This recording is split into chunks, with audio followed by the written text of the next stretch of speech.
إن الحمد لله نحمده ونستعينه ونستغفره ونعوذ بالله من شرور أنفسنا ومن سيئات أعمالنا من يهده الله فلا مضل له ومن يضلل فلا هادي له وأشهد أن لا إله إلا الله وحده لا شريك له وأشهد أن محمدا عبده ورسوله أرسله بالحق بشيرا ونذيرا يا أيها الذين آمنوا اتقوا الله حق تقاته ولا تموتن إلا وأنتم مسلمون يا أيها الناس اتقوا ربكم الذي خلقكم من نفس واحدة وخلق منها زوجها وبث منهما رجالا كثيرا ونساء واتقوا الله الذي تساءلون به والأرحام إن الله كان عليكم رقيبا يا أيها الذين آمنوا اتقوا الله وقولوا قولا سديدا يصلح لكم أعمالكم ويغفر لكم ذنوبكم ومن يطع الله ورسوله فقد فاز فوزا عظيما أما بعد فإن خير الحديث كتاب الله وخير الهدي هدي محمد صلى الله عليه وسلم وشر الأمور محدثاتها وكل محدثة بدعة وكل بدعة ضلالة وكل ضلالة في النار. أعوذ بالله من الشيطان الرجيم. بسم الله الرحمن الرحيم. قاف والقرآن المجيد بل عجبوا أن جاءهم منذر منهم فقال الكافرون هذا شيء عجيب أإذا متنا وكنا ترابا ذلك رجع بعيد قد علمنا ما تنقص الأرض منهم وعندنا كتاب حفيظ بل كذبوا بالحق لما جاءهم فهم في أمر مريج أفلم ينظروا إلى السماء فوقهم كيف بنيناها وزيناها وما لها من فروج والأرض مددناها وألقينا فيها رواسي وأنبتنا فيها من كل زوج بهيج تبصرة وذكرى لكل عبد منيب ونزلنا من السماء ماء مباركا فأنبتنا به جنات وحب الحصيد. وقال الله جل وعلا في كتابه العزيز فأعوذ بالله من الشيطان الرجيم من همزه ونفخه ونفثه والسابقون الأولون من المهاجرين والأنصار والذين اتبعوهم بإحسان رضي الله عنهم ورضوا عنه وأعد لهم جنات تجري تحتها الأنهار خالدين فيها أبدا ذلك الفوز العظيم.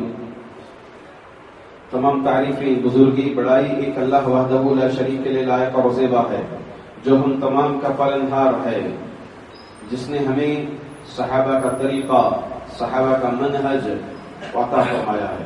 اس کے بعد بے شمار انگنت لامحدود درود و سلام ہو آخری نبی محمد مجتبی مصطفیٰ صلی اللہ علیہ وسلم پر جنہوں نے اس امت کو رہنمائی کی کہ وہ صحابہ کے منہج پر صحابہ کے طریقے پر قائم دائم رہے.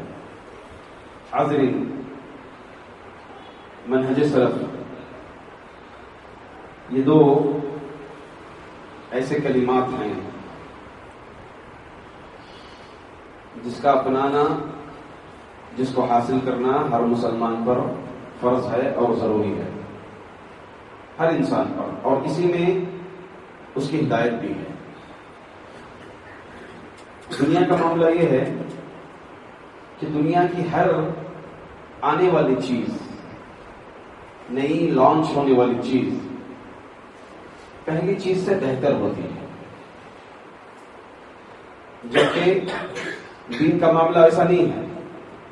دین کا معاملہ پرانی چیز جو صحابہ نے کی ہے، صحابہ نے جس کو کیا ہے، وہی چیز جو ہے بہتر ہے اور وہی افضل بھی ہے. یہ منہج سلف دو کلمے ہیں. ایک ہے منہج، اس کا معنی ہے طریقہ، راستہ، روشنی. اللہ تعالیٰ نے قرآن کریم میں فرمایا لِكُلٍّ جعلنا منکم شرعۃ ومنہاجا، کہ ہم نے ہر نبی کو منہاج اور شریعت عطا کی ہے. تو معلوم یہ ہوا منہج کا معنی ہوتا ہے طریقہ، راستہ. سلف کیا ہے؟ سلف کہتے ہیں کل ما تقدم فهو سلف، ہر وہ چیز جو گزر گئی، یا پھر کل من تقدمک فهو سلف، یا ہر وہ چیز جو تم سے پہلے جو گزرے ان کو کہتے ہیں سلف. یہ ڈکشنری معنی ہو گیا. شریعت میں سلف کس کو کہتے ہیں؟ سلف کہتے ہیں صحابہ، تابعین، تبع تابعین، اور کچھ علماء کرام نے ایک اور زمانہ تبع اتباع تابعین تک اضافہ کیا ہے. اس حدیث کے تھرو سے جس میں نبی کریم صلی اللہ علیہ وسلم نے فرمایا خیر الناس قرنی ثم الذین یلونہم ثم الذین یلونہم، سب سے بہترین زمانہ میرا زمانہ ہے، صحابہ کا زمانہ، اس کے بعد پھر اس کا زمانہ، پھر اس کے بعد کا زمانہ۔ راوی حدیث کہتے ہیں کہ اللہ کے رسول صلی اللہ علیہ وسلم کہنے کے بعد کہ 2 یا 3 کا تذکرہ کیا نہیں معلوم، تو معلوم ہوا کہ سلف سے مراد صحابہ، تابعین، تبع تابعین، اور ان کے بعد والے بھی سلف ہو سکتے ہیں، ان کے بعد والے بھی تبع تابعین، پھر اس کے بعد آنے والے قریب کے علماء کرام یا ہمارے موجودہ علماء کرام، وہ بھی سلف ہو سکتے ہیں۔ علامہ ابن القیم رحمۃ اللہ علیہ، امام البانی رحمۃ اللہ علیہ، امام ابن تیمیہ، شیخ ابن عثیمین، یہ کبار علماء کرام، اس کے علاوہ بے شمار علماء کرام، وہ بھی سلف ہو سکتے ہیں، بشرط یہ کہ صحابہ سے، تابعین سے ایسا اختلاف نہ ہو کسی مسئلے پر یا کسی معاملے پر جو ان کا راہ ان کے راستے سے ہٹ جائے۔ اگر صحابہ کے راستے سے ہٹ کر کے کسی کا منہج رہا، کسی کی فکر رہی، تو وہ سلف نہیں ہو سکتا، وہ سلف نہیں ہو سکتا۔ تو میرے کیف منہج سلف، سلف کا طریقہ، اور جیسا کہ میں نے ذکر کیا کہ اس میں پہلی فہرست میں صحابہ آتے ہیں، صحابہ اکرام رضوان اللہ علیہم اجمعین۔ تو یہ منہج سلف کیا ہمارے لیے ضروری ہے؟ تو ہم کہیں گے کہ ہاں ضروری ہے۔ کیوں ضروری ہے؟ کیونکہ اللہ تعالی کا حکم ہے، اللہ تعالی نے حکم دیا ہے منہج سلف کو اپنانے کی، صحابہ کے طریقے کو اپنانے کی اور صحابہ کے نقش قدم پر چلنے کی۔ دلیل کیا ہے؟ اللہ تعالیٰ فرماتے ہیں والسابقون الاولون من المہاجرین والانصار والذین اتبعوهم باحسان رضی اللہ عنہم ورضوا عنہ۔ مہاجرین اور انصار صحابہ میں سے جو پہلے ایمان لائے، والسابقون الاولون من المہاجرین والانصار، مہاجرین اور انصار صحابہ میں سے جو پہلے ایمان لائے، ایمان میں جو سبقت کر گئے، والذین اتبعوهم، اور جو ان کے بعد آئے، ان کی اتباع کرتے ہوئے، ان کی اتباع کرتے ہوئے، یہ صحابہ کی اتباع کرتے ہوئے جو ان کے بعد آئے، مفسرین کہتے ہیں کہ قیامت تک آنے والا مومن پورا، جو بھی یہ طریقے پر جائے گا، انصار و مہاجرین صحابہ کے طریقے پر جو بھی چلے گا، نقش قدم پر جو بھی چلے گا، رضی اللہ عنہم ورضوا عنہ، اللہ اس سے راضی ہو جائے گا اور وہ اللہ سے راضی ہو جائیں گے۔ تو کچھ کہتے ہیں کہ فتح مکہ تک آنے والے صحابہ، دیگر مفسرین کہتے ہیں کہ تا قیامت آنے والا مسلمان اگر صحابہ کے طریقے پر چلے گا، صحابہ کے منہج پر چلے گا، تو اللہ کی رضا اس کو حاصل ہوتی ہے۔ تو معلوم یہ ہوا اللہ کا حکم ہے، اور اللہ کا حکم ایک جگہ نہیں ہے، اور 2 آیتیں ہیں جہاں پر اللہ تعالیٰ نے حکم دیا ہے۔ ایک اور جگہ فَإِنْ آمَنُوا بِمِثْلِ مَا آمَنْتُمْ بِهِ فَقَدِ اهْتَدَوْا وَإِن تَوَلَّوْا فَإِنَّمَا هُمْ فِي شِقَاقٍ۔ فرماتے اللہ تعالیٰ اگر یہ کافر منافقین قرآن کریم کے نزول کے وقت اگر یہ لوگ ایمان لا لیں، کیسے؟ فَإِنْ آمَنُوا بِمِثْلِ مَا آمَنْتُمْ، جیسے تم نے ایمان لایا ہے۔ تو آمنتم میں مخاطب کون تھے قرآن کریم نازل ہوتے وقت؟ صحابہ اکرام۔ تو اللہ نے کہا جیسے صحابہ تم ایمان لائے ہو، ویسے اگر یہ لوگ بھی ایمان لا لیں، فَقَدِ اهْتَدَوْا، تو وہ ہدایت پر گامزن ہو جائیں گے، ہدایت پا جائیں گے۔ اگر وہ تمہاری طرح ایمان نہیں لائیں گے تو وہ ہدایت پر نہیں ہے، ہدایت ان کو نہیں ملے گی۔ تو ضروری ہے کہ ایمان صحابہ اکرام رضوان اللہ علیہم اجمعین نے جیسے ایمان لایا ہے ویسے ایمان لایا جائے، جو طریقہ انہوں نے اپنایا ہے وہ طریقہ ہم اپنائیں، یہ اللہ تعالی کا حکم ہے۔ ابھی سوال یہ ہے کہ کیا اصل چیزیں تو ہیں قرآن اور حدیث، اب یہ منہج سلف کوئی تیسری چیز ہے کیا؟ سوال ذہن میں آ سکتا ہے۔ اصل کیا ہے؟ قرآن اور حدیث۔ اللہ تعالیٰ نے وحی نازل کی، وحی کی 2 قسمیں ہیں، ایک ہے قرآن اور ایک ہے حدیث۔ اللہ نے حدیث بھی نازل کی اور قرآن بھی نازل کیا. اللہ نے قرآن بھی نازل کیا اور حدیث بھی اللہ نے نازل کی، جس کو نبی کریم صلی اللہ علیہ وسلم اپنی زبان سے ادا کیا، اپنے پریکٹیکلی آپ نے عمل کیا. یہی حدیث ہے. فرق کیا ہے دونوں میں؟ فرق یہ ہے کہ قرآن کو نمازوں میں تلاوت کی جاتی ہے اور متعبد بھی تلاوہ، اس کے ہر حرف پر نیکیاں مقرر ہیں، ہر حرف پر 10 نیکیاں. حدیث کا معاملہ ایسا نہیں ہے. حدیث کا اجر انسان کے حصول کے اعتبار سے مقرر نہیں ہے جیسے قرآن کا مقرر ہے، اور اس کو نماز میں پڑھا جاتا ہے، حدیث کو نہیں پڑھا جاتا ہے. نماز الفاظ اور معانی دونوں اللہ کی طرف سے ہیں قرآن، مگر حدیث معانی اللہ کی طرف سے ہیں، ورڈز الفاظ نبی کریم صلی اللہ علیہ وسلم کے. یہی فرق ہے، اور کچھ فرق ذکر کیے ہیں، یہ اہم فرق میں نے ذکر کیا. تو اب سوال یہ ہے کہ اصل چیزیں دو ہی، قرآن حدیث. تو یہ منہج سلف کیا یہ تیسری چیز ہے؟ تو ہم کہیں گے نہیں، یہ تیسری چیز نہیں ہے منہج سلف، بلکہ یہ قرآن اور حدیث کو لینے کا طریقہ ہے. اس کی مثال میں آپ کو دوں. اگر آپ کوئی ایک مشنری چیز خریدیں، کوئی بھی چیز خریدیں، خصوصیت کے ساتھ مشنری چیز کوئی خریدیں، واشنگ مشین ہو، فریج ہو یا دیگر چیزیں آپ خریدیں، الیکٹرانک چیزیں خریدیں، تو آپ کو وہ چیز کے پیکنگ کے ساتھ چھوٹا سا ایک کتاب چاہتا ہے. آپ کے پاس ایک کتاب چاہتا ہے چھوٹا سا، اس میں انسٹرکشن، اس کے رولز، استعمال کا طریقہ اس میں بتاتے ہیں کہ آپ یہ واشنگ مشین کو استعمال کریں گے تو طریقہ کار یہ ہے. ہاں 8 kg آپ کپڑا اس میں ڈالیں گے. آپ کو اگر کاٹن میں کپڑے دھلنے ہیں تو ادھر گھمائیں گے بٹن، اگر آپ کو جو ہے رف کپڑے دھلنے ہیں تو بٹن ادھر گھمائیں گے، بیڈ شیٹ دھلنی ہے، کمبل دھلنی ہے تو بٹن ادھر گھمائیں. تو وہ جو انسٹرکشن جس کتابچے میں ہوتے ہیں ویسے ہی ہو سمجھے کہ قرآن اور حدیث اس کو لینے کا طریقہ، اس کو کیسے لیا جائے، قرآن کو اللہ کا مطلوب کیا ہے اس آیت سے. کیونکہ اللہ نے قرآن جب آیت نازل کی تو ظاہر سی بات ہے اس آیت کا کیا مطلوب ہے، اس کا مقصود کیا ہے. یہ کہاں سے ملے گا؟ ہمیں صحابہ کے طریقے سے ملے گا. جیسے آپ کے پاس ایک کتابچہ ہوتا ہے یوز کرنے کا طریقہ، ویسے ہی صحابہ کا طریقہ سے ہی، صحابہ کے فہم سے ہی ہمیں یہ چیز حاصل ہوتی ہے.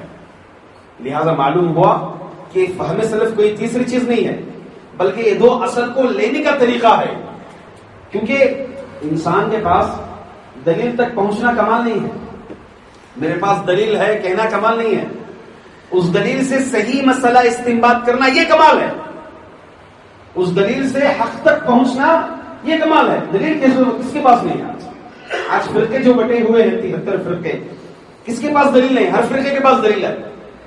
آپ جائیے ماتم بنانے کی دلیلیں دیں گے، آپ کو 100 دلیلیں دیں گے، مگر کیا وہ دلیل صحابہ نے جیسے سمجھا ہے، واقعی اللہ کا جو مطلوب ہے، جو مسئلہ استنباط کرنا ہے، کیا واقعی وہ دلیل ویسی ہے؟ نہیں، بلکہ دلیل ہے. اس دلیل کو لینے کا طریقہ، اس سے کیا مراد ہے، کیا مقصود ہے، یہ کب نازل ہوئی، یہ کس حالت میں نازل ہوئی، یہ کب کہاں فٹ ہوتی ہے دلیل، یہ صحابہ کے منہج سے معلوم ہوتی ہے، صحابہ کے طریقے سے ہم کو معلوم ہوتی ہے. تو معلوم ہوئی بات کہ یہ صحابہ کا منہج اس لیے ضروری ہے کیونکہ یہ اللہ کا حکم ہے. چلیے دوسری بات، یہ نبی کا حکم ہے.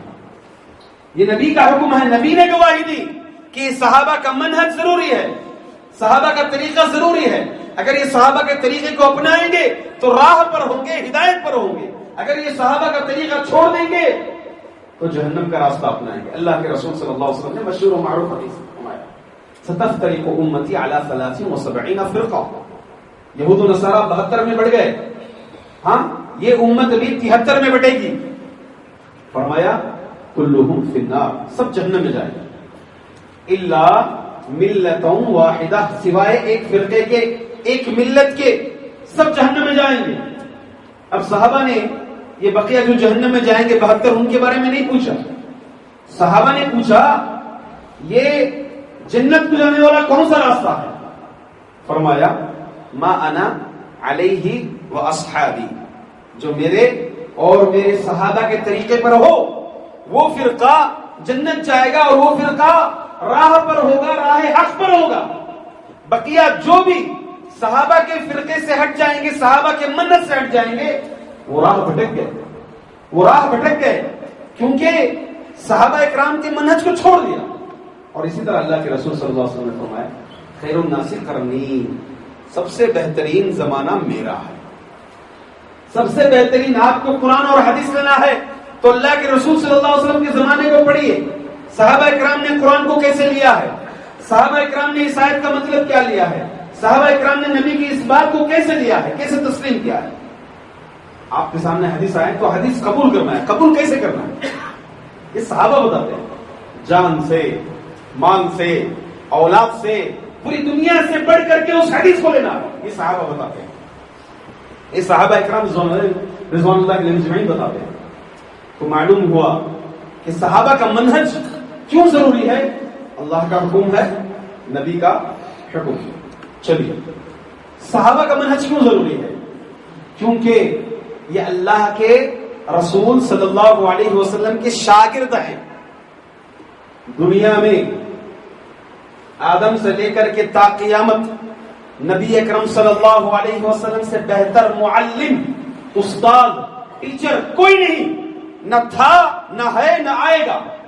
اور اللہ کے رسول صلی اللہ علیہ وسلم سے بہتر، آپ صلی اللہ علیہ وسلم کے شاگردوں سے بہتر کوئی اور شاگرد نہیں ہے، نہ تھے، نہ ہے، نہ آئیں گے. اور اللہ کے رسول صلی اللہ علیہ وسلم کے شاگرد کون تھے؟ صحابہ. انہوں نے ڈائریکٹ اللہ کے رسول صلی اللہ علیہ وسلم سے علم لیا ہے، ڈائریکٹ نبی اکرم صلی اللہ علیہ وسلم سے ڈائریکٹ علم لیا ہے. آپ سمجھے اس بات کو. ایک چشمہ ہے، چشمہ جو ہے اس چشمے سے پانی گر رہا، ڈائریکٹ فالس جسے ہم کہتے ہیں، ڈائریکٹ جو ہے چشمے سے پانی گر رہا. اور وہ پانی گرنے کے بعد مختلف نالوں میں پانی بہ جاتا ہے. کہیں کچھ پانی ادھر گیا، کچھ پاس ادھر گیا، بہتے ہوئے چلا گیا، کوئی ندی ادھر چلی گئی، کوئی نالا ادھر چلا گیا. پانی مختلف جگہوں پر چلے جاتا ہے. اگر کوئی آدمی اس نالے سے پانی لے جہاں پر ندی بہ رہی ہے، پانی پکڑ لے، اور ایک لوٹے میں ڈائریکٹ فالس سے لے پانی، تو کون سے پانی میں پیورٹی ہوگی؟ ظاہر سی بات ہے عقل مند کہے گا کہ جو پانی ڈائریکٹ حاصل ہو رہا ہے اس میں پیورٹی ہوگی، یہ پانی شفاف ہوگا، صاف ہوگا. تو صحابہ نے ڈائریکٹ نبی کریم صلی اللہ علیہ وسلم سے لیا ہے. اگر ہم صحابہ کے منہج سے، صحابہ کے طریقے سے اگر ہم قرآن اور سنت کو لیں گے، ان کے طریقے پر چلیں گے، تو یہ ہمارے اس عمل میں پیورٹی ہوگی، شفاف ہوگا. اگر ہم ادھر ادھر سے لیں گے، گدلا پن آ جائے گا، اس میں گدلا پن آ جائے گا، اس میں پیورٹی نہیں ہوگی، اس کو بسلری نہیں کہیں گے ہم پانی کو. یہی پانی جو ہم ڈائریکٹ لیتے ہیں وہی ہوگا. صحابہ اکرام نے نبی اکرم صلی اللہ علیہ وسلم سے ڈائریکٹ علم لیا ہے، ڈائریکٹ حدیثیں لی ہیں، ڈائریکٹ قرآن کریم کو سمجھا ہے. اب دیکھیں اس نبی شیبہ وغیرہ میں سے اس میں راوی حدیث کہتے ہیں، راوی یعنی تابعی کہتے ہیں کہ ہم نے، ابو عبد الرحمن، کہ ہم نے جن سے علم لیا ہے، جن صحابہ سے علم لیا ہے، وہ کہتے ہیں، یعنی ہم تابعین نے جن صحابہ سے علم لیا ہے وہ صحابہ کہتے ہیں، کیا کہتے ہیں کہ ہم نبی کریم صلی اللہ علیہ وسلم سے 10 آیتیں لیتے ہیں. پہلے اس کا معنی، اس کا مفہوم، اس کا مطلوب، جب تک اس کی تفسیر نہیں جان لیتے ان 10 آیتوں کی 11ویں آیت ہم اللہ کے رسول صلی اللہ علیہ وسلم سے نہیں لیتے تھے. اس میں سے عبداللہ بن عباس رضی اللہ عنہ. جب تک ہم ان 10 آیتوں کا مطلب، معنی، مطلوب، مفہوم جب تک نہیں سمجھ لیتے، ہم 11ویں آیت میں نہیں ڈوبتے، 11ویں آیت تک نہیں جاتے. مطلب کیا ہے کہ ہم نے نبی کریم صلی اللہ علیہ وسلم سے قرآن کو لیا، اس کا مطلب سمجھا، اس کا معنی سمجھا، اللہ کی مراد کیا ہے شاید سے اس کو ہم نے سمجھا، اور اس علم کو ہم نے دیا ہے. اللہ اکبر. تو ظاہر سی بات ہے نبی اکرم صلی اللہ علیہ وسلم سے ڈائریکٹ انہوں نے علم لیا. اور ہاں ان کا منہج، صحابہ کا منہج، صحابہ کا طریقہ اس لیے ضروری ہے کیونکہ وہ وحی نازل ہوتے وقت، قرآن نازل ہوتے وقت یہ حاضر تھے. کون حاضر تھے؟ صحابہ کرام. کیونکہ آپ قرآن کریم کے بسا اوقات ایسے آیتیں ہیں جب تک آپ اس کا پس منظر نہیں پڑھیں گے تو وہ آیت سمجھ میں نہیں آئے گا. اس کو کہتے ہیں شان نزول. جب تک اس کا بیک گراؤنڈ، یہ جو آیت اللہ تعالیٰ نے نازل فرمائی اس کے پیچھے کیا اسٹوری ہوئی ہے، جب تک آپ نہیں پڑھیں گے تو یہ آیت نہیں سمجھیں گے آپ. تو قرآن کریم کے نازل ہوتے وقت وہ صحابہ اکرام موجود تھے, انہیں معلوم ہے کہ یہ آیت کس لیے نازل ہوئی, یہ بات کس لیے نازل ہوئی اللہ تعالیٰ کی. آپ کو بے شمار مسلم ہوگا. دیکھیں اللہ کے رسول جیسے ہی قرآن کریم کی آیت نازل ہوئی, وَكُلُوا وَاشْرَبُوا حَتَّى يَتَبَيَّنَ لَكُمُ الْخَيْطُ الْأَبْيَضُ مِنَ الْخَيْطِ الْأَسْوَدِ مِنَ الْفَجْرِ. اللہ تعالیٰ نے روزے کا وقت قرآن کریم میں نازل فرمایا کہ جب سفید دھاگا کالا دھاگا نظر آ جائیں, کالا دھاگا دن میں سفید دھاگا رات میں نظر آ جائیں تو یہ کیا ہے, روزہ تم کھولو اب یہاں پر, پھر تم روزہ رکھو. اب صحابی رسول عدی بن حاتم رضی اللہ عنہ اس آیت کے ظاہری معنی لے تو وہ کیا کیے, دو, ایک کالا دھاگا لے لیے, ایک سفید دھاگا لے لیے, اس کو اپنے تکیے کے نیچے رکھتے. اب دیکھتے ہیں رات میں بھی دونوں نظر آ رہے, دن میں بھی دونوں نظر آ رہے. سمجھ نہیں ہے یہ بات. اللہ کے رسول صلی اللہ علیہ وسلم کے پاس گئے, دیکھیں اللہ کے رسول یہ کالا اور سفید دونوں وقت میں نظر آ رہا ہے. اللہ کے رسول صلی اللہ علیہ وسلم نے مسکرایا. اس کا مطلب یہ نہیں ہے, اس کا مطلب یہ ہے کہ یہاں پر مراد طلوع فجر اور غروب آفتاب ہے. طلوع فجر ہو جائے روزہ شروع کر دو, غروب آفتاب ہو جائے روزہ یہاں پر ختم کر دو. نبی اکرم صلی اللہ علیہ وسلم نے سمجھا. جہاں کہیں صحابہ کو غلطی ہوگی تو اس کا کلیریفیکیشن صحابہ ڈائریکٹ نبی کریم صلی اللہ علیہ وسلم سے کرتے تھے. ایک اور آیت, دمشق جب فتح ہو رہا تھا, قسطنطنیہ, ابو عمران یہ فرماتے ہیں کہ قسطنطنیہ کے جو سپہ سالار تھے عبد الرحمن بن خالد بن ولید, یہ سپہ سالار تھے. کب, یہ بات کے دور کی جب خلافت ہو رہی تھی, بڑھ رہی تھی, اس وقت کی بات. تو قسطنطنیہ کے فتح کے وقت سامنے جو ہے دشمن قوم کھڑی ہے پورے تیاری کے ساتھ, ادھر مسلمان کھڑے ہیں, ابھی جنگ کے لیے جانا. تو اس میں سے ایک آدمی, عموماً طریقہ کیا ہوتا ہے, جب پہلی وار کرنے کے لیے, پہلا حملہ جو ہوتا ہے, وہ حملہ کرنے کے لیے یا تو پوری فوج جاتی ہے ایک ساتھ, یا پھر جو ہے تقریباً ایک جماعت جاتی ہے فرسٹ وار کرنے کے لیے. وہاں سے ایک جماعت نکلتی ہے, پھر یہاں سے ایک جماعت نکلتی ہے. سپہ سالار جیسے ہی حکم دیتا ہے تو ایک جماعت نکلتی ہے. اس میں سے ایک مسلمان بڑے جذبے میں تھے جہاد کے. وہ کہا کہ میں اکیلا جاؤں گا, میں اکیلا جاؤں گا اور دشمنوں کی صفوں میں گھس جاؤں گا, لڑوں گا, جہاد کروں گا. فوری طور پر لوگوں نے قرآن کریم کی آیت سے دلیل دی.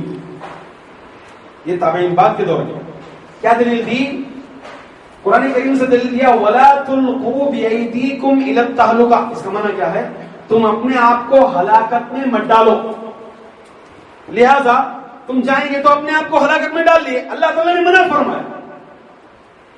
فوری طور پر وہاں ایک صحابی تھے جنہوں نے ڈائریکٹ نبی کریم صلی اللہ علیہ وسلم سے قرآن سیکھا, قرآن سمجھا.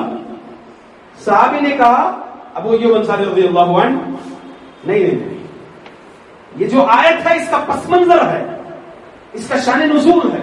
یہ آیت کب نازل ہوئی تھی؟ اللہ تعالیٰ نے قرآن کریم میں فرمایا یہ آیت اس وقت نازل ہوئی تھی جب فتوحات ہو رہے, جب کیا ہو رہے تھے, فتوحات, اسلام فتح ہو رہا تھا ادھر ادھر. نبی کریم صلی اللہ علیہ وسلم کے آخری دور جسے عام الوفد کہتے ہیں, وفد در وفد لوگ جو ہے اسلام قبول کر رہے تھے. تو ایسے وقت مال کی فراہمی بہت زیادہ ہو گئی, مالدار ہو گئے تھے مسلمان. تو ہم لوگ سب آرام سے بیٹھنا شروع ہو گئے. تو اللہ تعالیٰ قرآن کریم کی آیت نازل فرمائے وَأَنفِقُوا فِي سَبِيلِ اللَّهِ, کہ تمہیں جو مال کی فراہمی آ رہی ہے اس کو اللہ کے راستے میں خرچ کرو, جہاد میں تم خرچ کرو. وَلَا تُلْقُوا بِأَيْدِيكُمْ إِلَى التَّهْلُكَةِ, تم اپنے آپ کو ہلاکت میں مت ڈالو. یعنی اگر تم جہاد کے لیے نہیں نکلو گے, اسلام کی اشاعت کے لیے نہیں نکلو گے, دعوت دین کے لیے اگر تم نہیں نکلو گے تو تم اپنے آپ کو ہلاکت میں ڈالو گے. یہ آیت کا مطلب ہے. وہ جو انصاری رضی اللہ عنہ نے کہا. تو معلوم یہ ہوا لوگوں نے کچھ اور سمجھا, آیت کے ظاہری معنی سے کچھ اور سمجھا, مگر آیت کا پس منظر, آیت کا بیک گراؤنڈ, آیت کا شان نزول کچھ اور ہے. وہ صحابی نے بتایا.